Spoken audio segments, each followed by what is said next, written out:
Hey everyone, and welcome back to another episode of Raw Life Artist.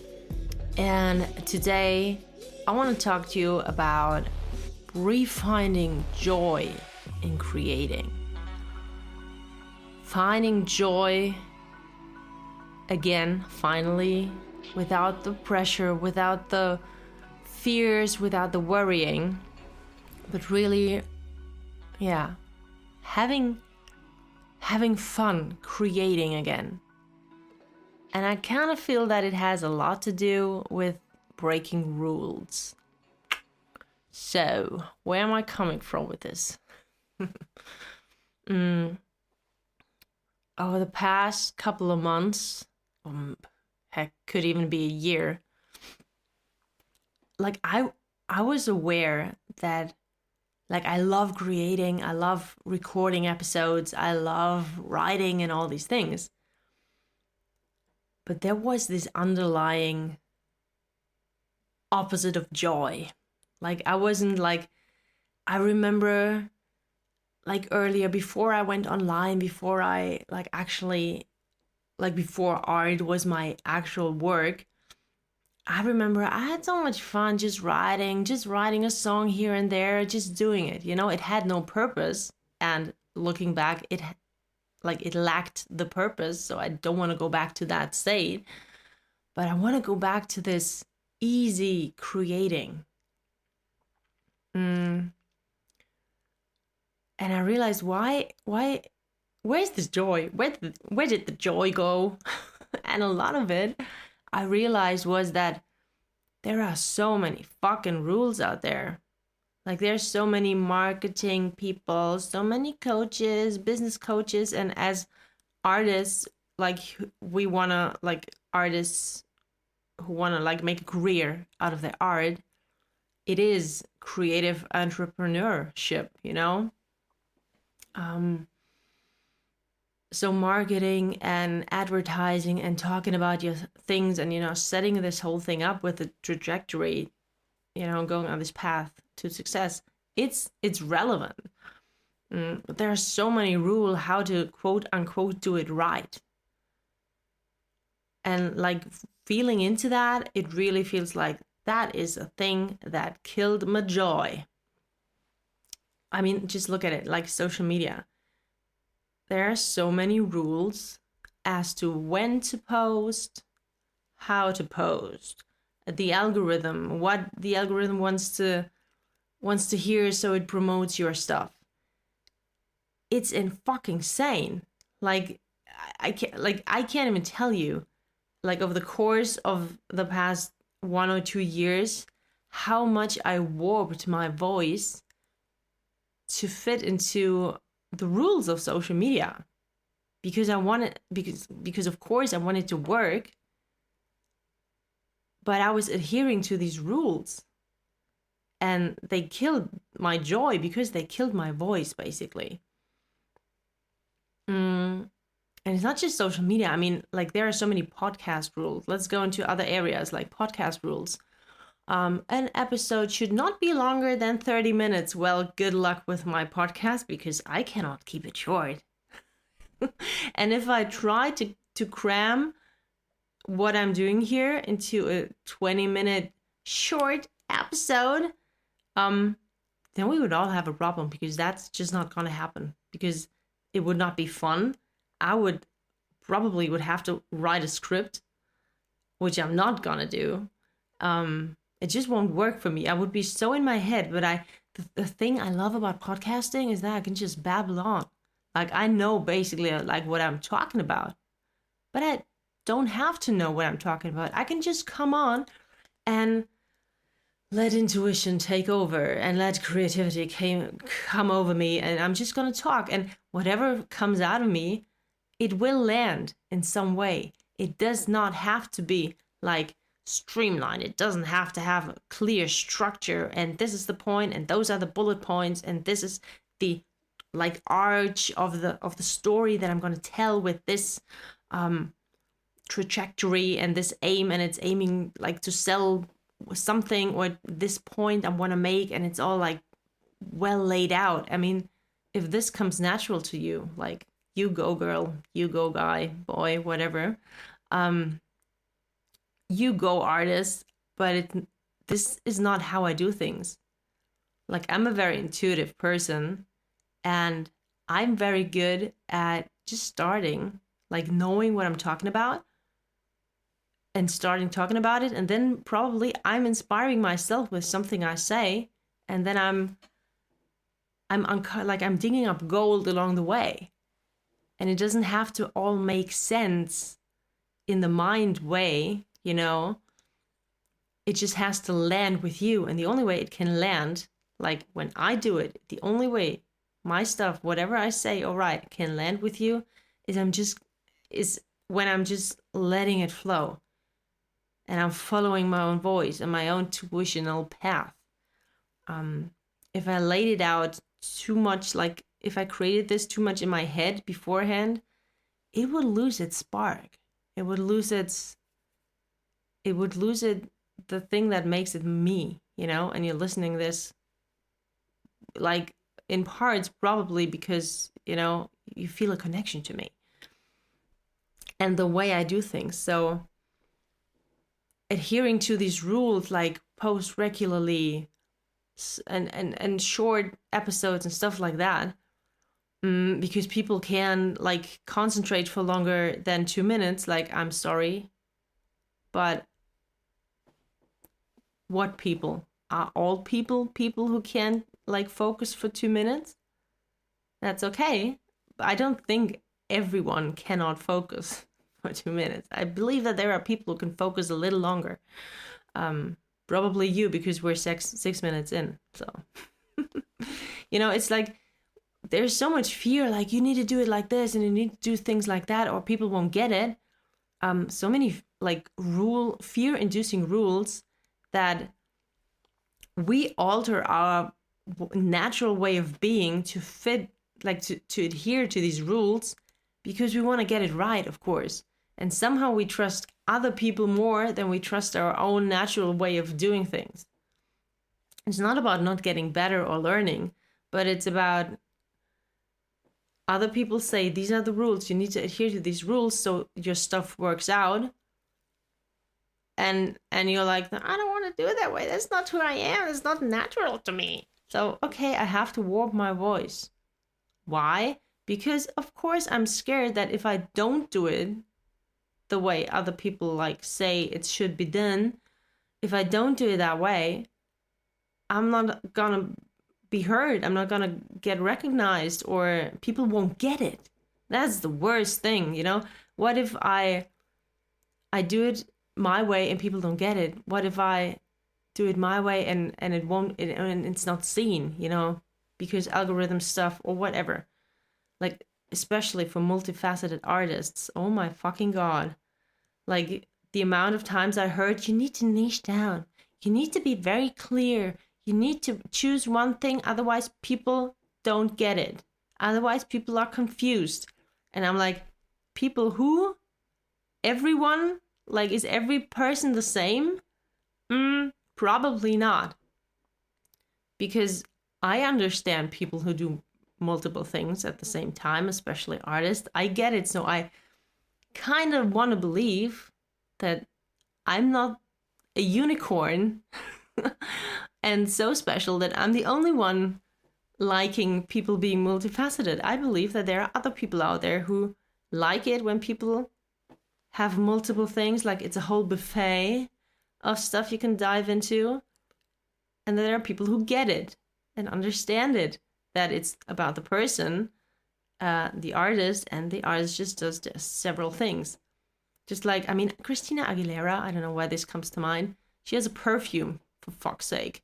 She's an artist, she's a singer, she's a songwriter, she's an actress, and who else? I don't know what else, but like the perfume, all of a sudden, oh, who is Christina Aguilera now? I don't get her at all anymore. Who is it? Like, I completely lost my knowledge of who this person could be because all of a sudden she's having a perfume. Like, it's still Christina Aguilera. I still understand she's an artist. I still understand that she acts and sings and writes songs and teaches master classes.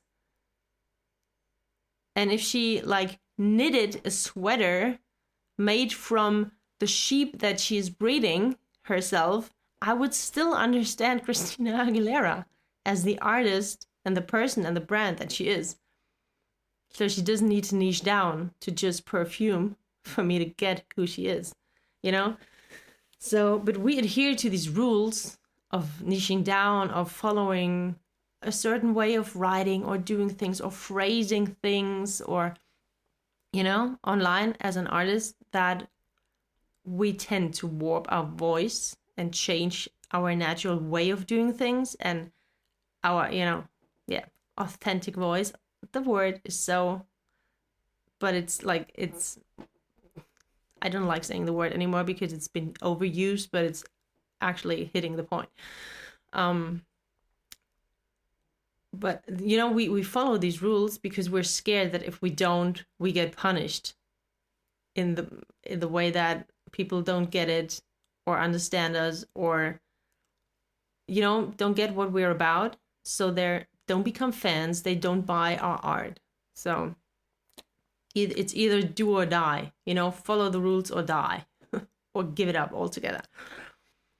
But the thing is that when we alter our voice like that, there's so much resistance. Resistance comes up because it stops being fun, because we're doing art and doing our art because it's fun. It's us. It's what naturally comes out of us, you know?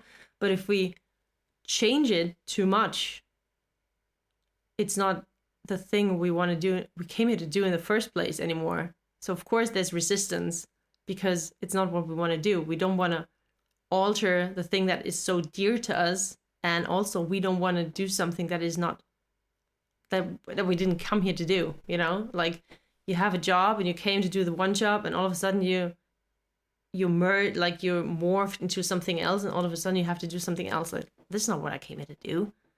I don't want to do that anymore. I don't want to do it that way. So, and I believe that, I mean, I know so well how hard it is to resist this fucking rule following, because it's so dear to me. It's so important to me to make this work, my creative career, that I want to make sure I get it right. And somehow I trusted in the past, not anymore. In the past, I trusted other people's teachings more than I trusted my own natural way of doing things. And I trusted that because I thought they knew better, and I wanted to make it happen, because the worst pain would be to try it and it not working out, to not be seen, to not be recognized, to not be understood. But I realized that the thing that hurts even more is to warp your own voice, is to alter your voice and lose your voice in the process. The worst pain is to not have joy creating anymore. Because then what are we even talking about here? Why the fuck are we even here then? So it has to come back to us really, really breaking rules, ditching rules that don't serve us. Not breaking rules just for the sake of it. That's way too mainstream rebel. But breaking the rules if they don't fit who you are. Or altering, like being like looking at what do people say, like normally, like regularly, what do they suggest? And then picking stuff from that. Okay, that works for me, that doesn't. Okay, I'm ditching that. I'm taking that. I'm creating my own way of doing things. And we have to risk not being understood. We have to risk people not getting it. We have to risk not being seen. Because the alternative is to warp our voices, maybe be seen, but what good is that? So we have to find a way to release these rules. We have to find a way for it to feel safe to break the rules and do our own thing.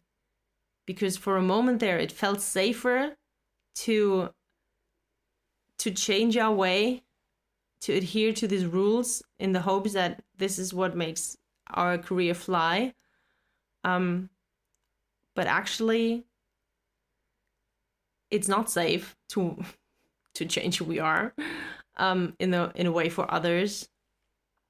So we have to find a way to feel safe in our own authentic voice, in our own natural way of doing things, in our own natural way of creating, because this is not about breaking rules and that others are wrong. It's that you know what's right for you, you know the rules for you, and the rules your art needs to create itself. you know you know what's how you function, how your creativity flows through you, how you want to put stuff out into the world, your way of speaking, your way of doing things. You know best, your art knows best, your creativity and inspiration knows best. And you have to find a way for this to feel safe, no matter what others might say. And I want to trust. I trust that in time, when we really, really dare to just do things our way, that the right people will find this in time.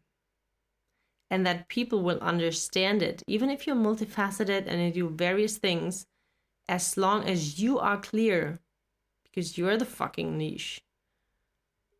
As long as you're clear in yourself, anchored in all your multiple facets, the signal you send out is very clear.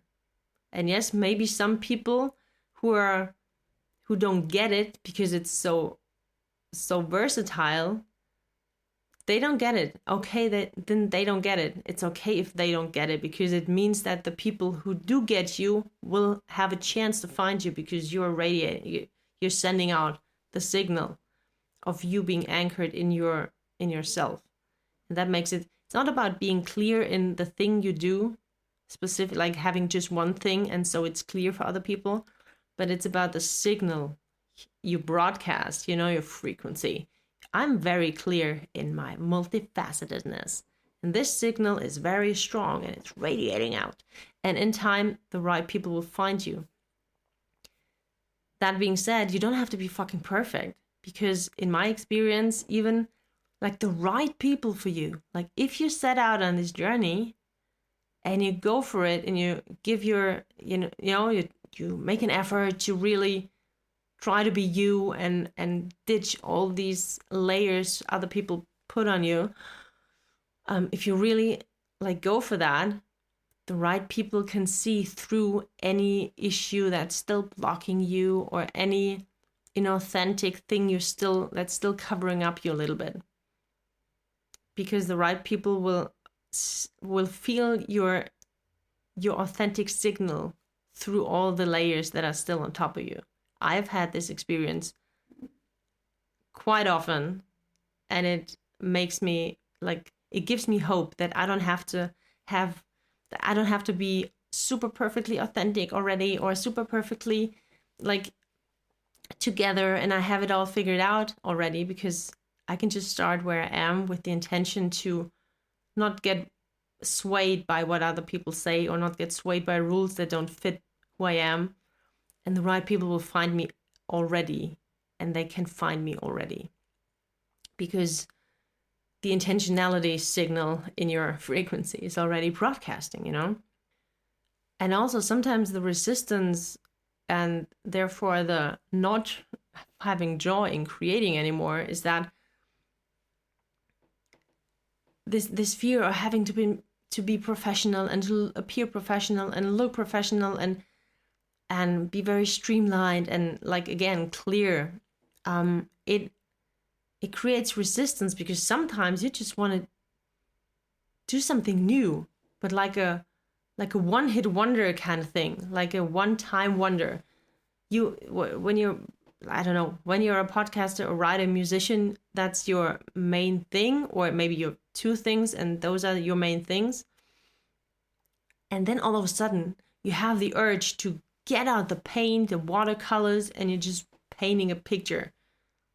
And you think, okay, cool, I'm an artist, but I can't possibly show this online because that's so out of my usual thing. So you don't post it. So people actually are missing a fragment of who you are. They don't know what it is, but something's missing. And that may create a weirder vibe for people than if you just showed something that is out of the ordinary. You know what I mean?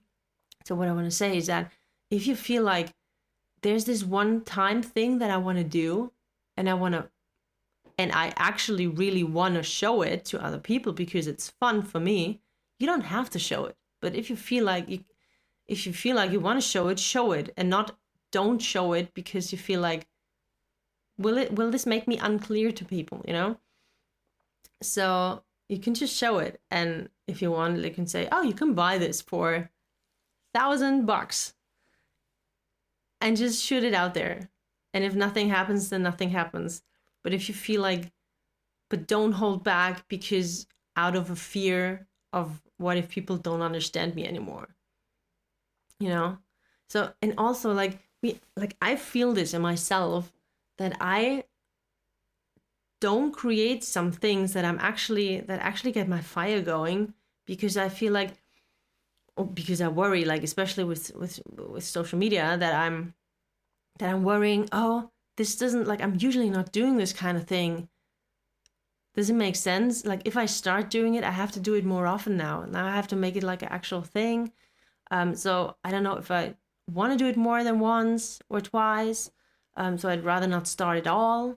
And so we're keeping so many creations from being created because we worry too much about whether or not it makes sense to other people, whether or not it makes sense in our repertoire, catalog, or whatever else we usually do, you know? I don't know, when you're a writer and you usually write sci-fi, and all of a sudden you're hit with these poetic thoughts, and you have, oh my God, I have the content, like I have writings, I have poems for a whole poetry collection book, but I cannot possibly publish it because I'm a sci-fi author. Like, this doesn't make sense. People won't get it, right? Doesn't fucking matter. And this kills the joy of, like, the fire you have for this poetry book. And you kill the fire because you worry. And it's so sad that it didn't get created, like, it wasn't created. And it's so sad that that creative fire was killed. And I might dare say, fire for your actual, like, sci-fi genre won't ignite for a while, because you just killed creation fire out of a fear of not being clear or understood or doing something different. So we get to break the rules, you know? We get to break out of our genre, out of our usual things we create, you know, and do something else, even if it's just a one-time wonder thing.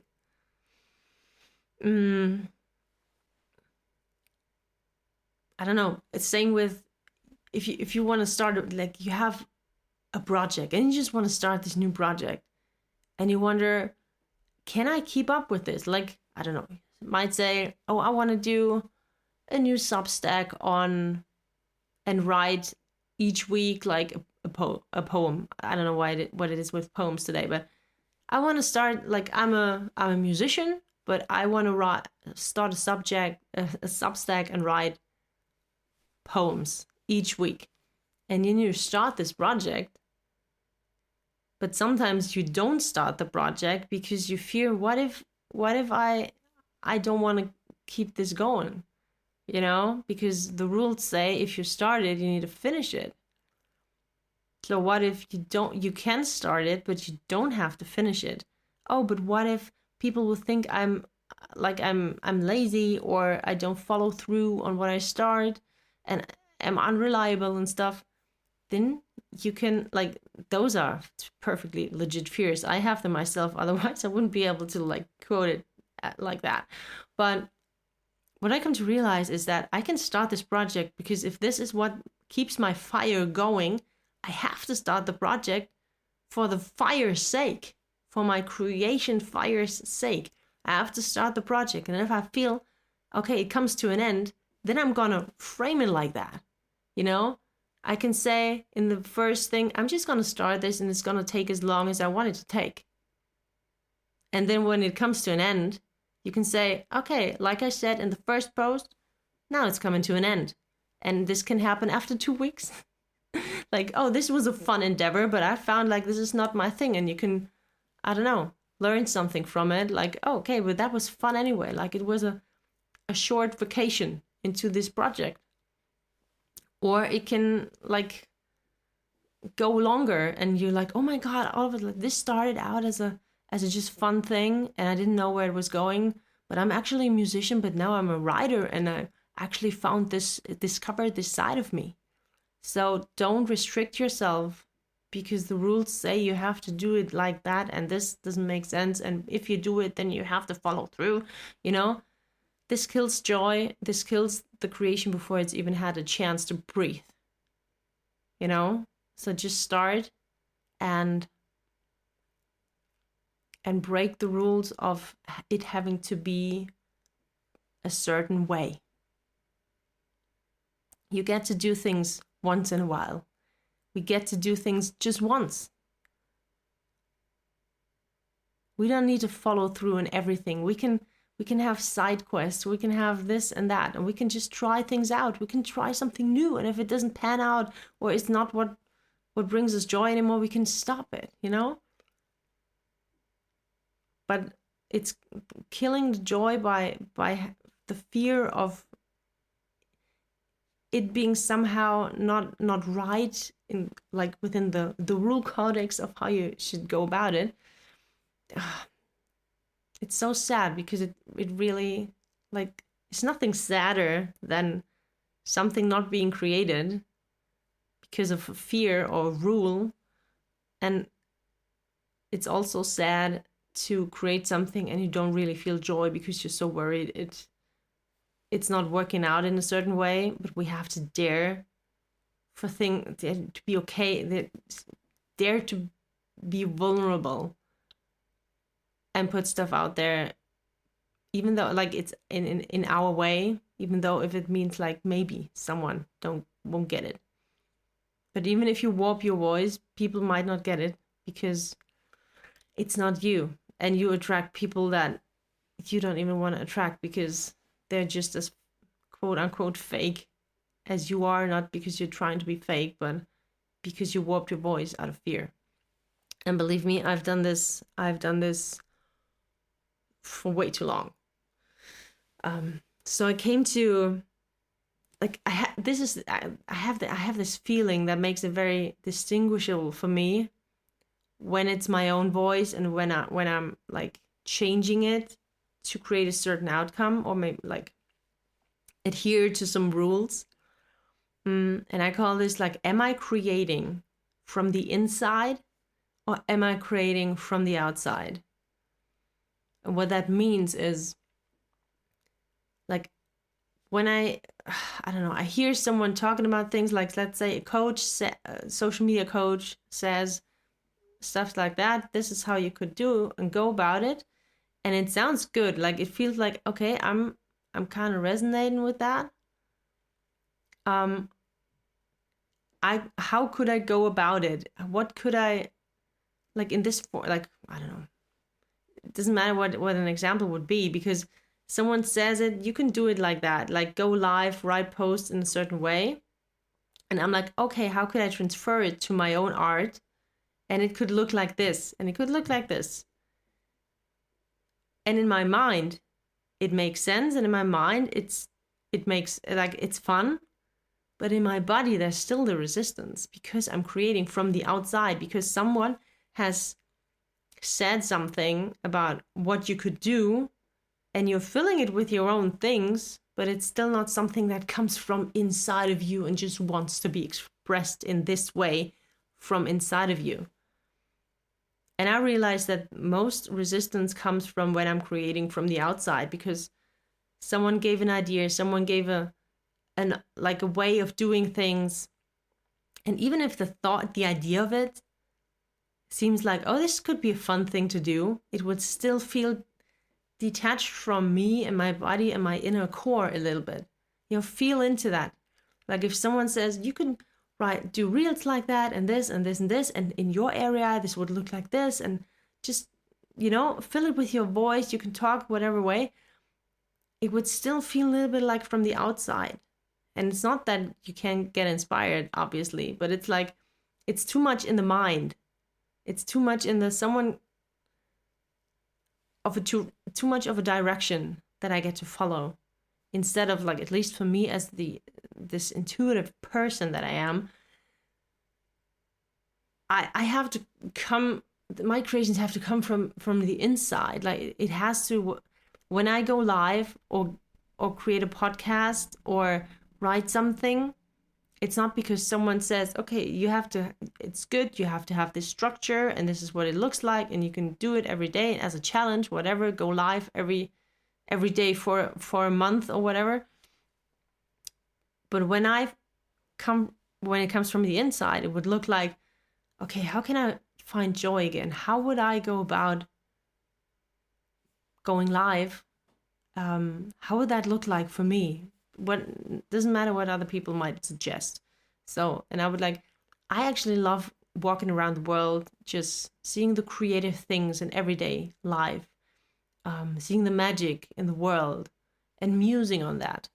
So I could go live because it connects me to my inner artist, to myself, to, like, encourages me to really walk around the world with an open eye and an open heart and see things. And then I'm hopping online because it's like a diary, or because I'm hopping online because I want to share something with you, because it's like as if I don't know, called my friend and told her about it. And it's something that is like my routine. It's my creative, me as an artist living this artistic life. And part of it is I'm hopping online on a live, and I'm just sharing what comes up. And also it's like this practice of improvisation, because I don't have to have it all figured out what I'm going to say. I just get to have the freedom to hop online and just talk, and things will unfold the way it intuitively wants to unfold, and the way it's like it serves best, because it's intuitive and not mind laid out. So I just get to hop online and just start talking, and there will be some gems in there for some people, and it's fun for me because it connects me to myself. And this is how it could, going live can come from the inside. So I'm inviting you to feel into that. If you can feel the difference in how you've created so far, is it because you follow rules from the outside, or follow some instructions from the outside of how things should be done? Or are you creating from the inside, from really your voice, your way of doing things, how this could be a legit, authentic part of who you are, and how you want to experience yourself as an artist? You feel the difference in even the way I speak. And this is really the way how I finding again the joy in creating.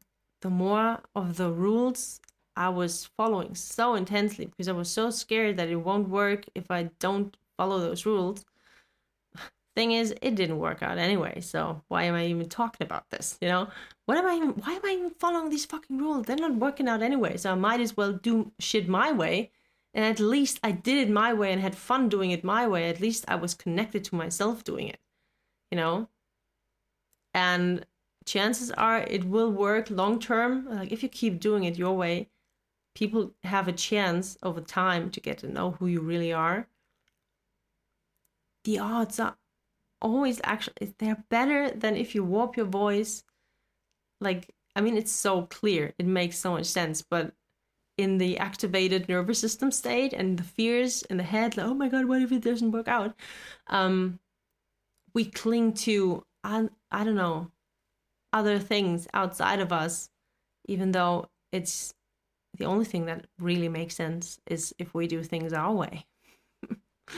Not just because this is who we really are and our authenticity, but it's also because this is how it's most fun for us, and where we meet no least resistance, less resistance, So we get to be brave and just do things our way and trust that this is what broadcasts to the right people, our people.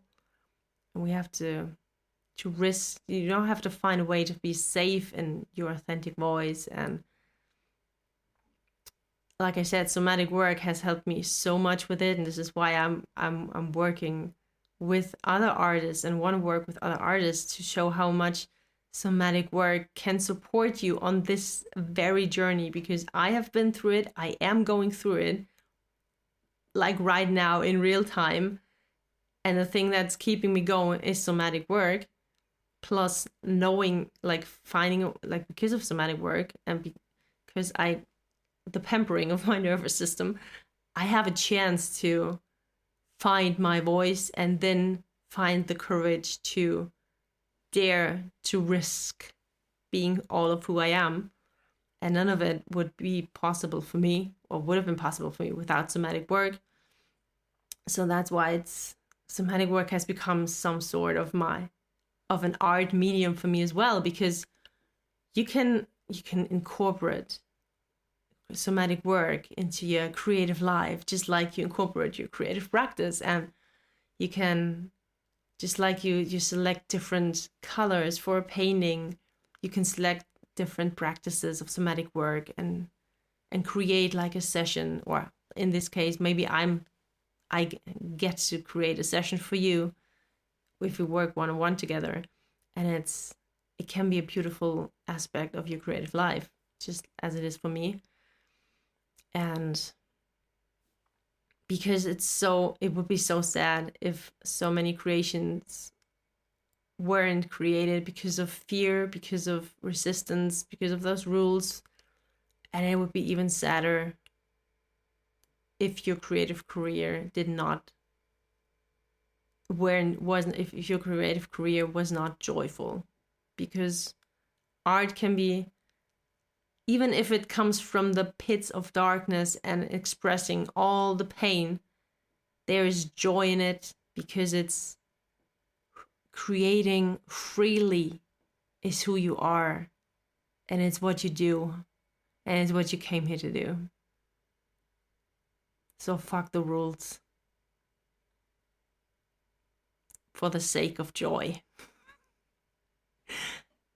And this is where I'm ending this episode, and it has been so much fun. On a side note, I tried this episode, like I didn't have like a plan. I knew what I was talking about. I actually jotted down ideas over the last couple of weeks for like around this topic, but it was so overwhelmingly much that I didn't look at what I've written down before. So this is what I mean. Like the rules would have said, you need to, like, you have this topic, you need to be streamlined. You need to know what, like, point 1 leads to point 2. And then this is like the big finale. So it becomes clear what you want to say, and the message has to be clear. And I'm like, I know the topic I want to talk about, and it's breaking rules and finding joy in creating again. I know, like, I feel the aspects of it, and I'm just gonna hop on. Like, I had what I written down there, but it was way too much to grasp, and it was overwhelming. Like some examples I jotted down and I looked at that, but other than that, I just hopped on and I just started talking, because I know what I want to talk about, and I know how it feels. I know what this topic feels about. So I'm just gonna hop on and talk and trust my intuitive flow that it will lead me along the paths of the messages I have and the things I want to say, trusting that things will have landed with you, or things will land with you, and you will get what I wanted to say, and that there was some gold in it for you. So I'm really off now. That was the PS. And so great meeting with you. You can like this podcast is part of my Substack, Velvet Sun Indigo. The link is in the show notes. Like every other week, I'm writing an article about all things creativity.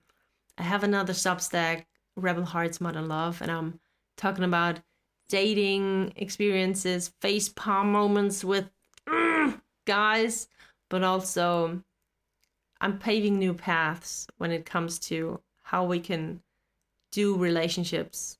Like there's more than monogamy. There's more than this streamlined thing. You have to find a partner, have to get a child and a house and all these things. But really empowering the individual, like empowering being single, empowering being in other kinds of relationships.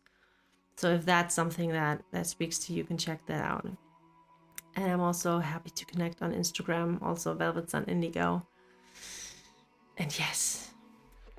Oh yeah, and one final thing. If you ever feel like you want to work one-on-one or have a session or just like get a glimpse of what this is about, you can shoot me a message and we can talk about more about this. Exactly. Now I'm done. I said everything. And I hope to see you in 2 weeks' time again here on the podcast. Mwah.